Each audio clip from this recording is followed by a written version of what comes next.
হাদিসে রাসূলুল্লাহ সাল্লাল্লাহু আলাইহি ওয়াসাল্লাম স্পষ্ট করে বলে দিয়েছেন, চারটি গুণ যাদের মধ্যে থাকবে সে খাঁটি মুনাফিক।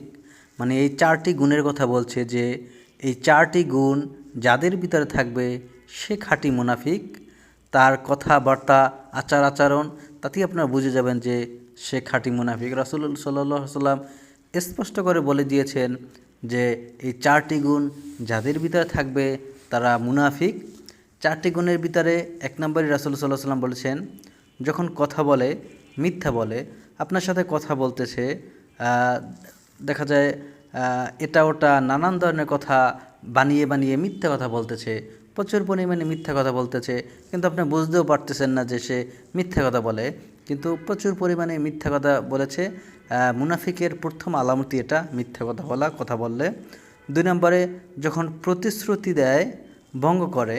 যে কোনো বিষয় নিয়ে, একটা কাজ নিয়ে যদি সে প্রতিশ্রুতি দেয়, সেগুলো দেখবেন ভঙ্গ করে, প্রতিশ্রুতি রাখে না, প্রতিশ্রুতি ভঙ্গ করে। এই কারণটা দেখলে মুনাফিকের একটা আলামত, এটা একটা কারণ। আপনার প্রতিশ্রুতি তারা রাখে না, ভঙ্গ করে।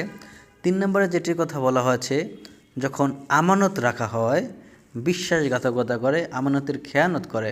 আপনি বিশ্বাস করে তার কাছে কিছু আমানত রেখেছেন, টাকা হোক, পয়সা হোক, যাই হোক না কেন, কিছু আমানত রেখেছেন, দেখবেন সে বিশ্বাসঘাতকতা করবে, আমানত খেয়ানত করবে, মনে করে আপনার সাথে মিথ্যে কথা বলবে, বিশ্বাসের আপনার মর্যাদা রাখবে না, সে আমানতের খেয়ানত করবে। এই গুণটি যাদের ভিতরে আছে সে মুনাফিকের কাতারে রাসূল সাল্লাল্লাহু আলাইহি ওয়াসাল্লাম স্পষ্টভাবে বলে দিয়েছেন। চার নম্বর যে কথাটি কথা রাসূল সাল্লাল্লাহু আলাইহি ওয়াসাল্লাম বলেছেন, যখন ঝগড়া করে গালি দেয়। ঝগড়া হলে অকট্য ভাষায় গালিগালাজ করে, ঝগড়া হলে মনে করেন গালি দেয়, এটা বলে সেটা বলে।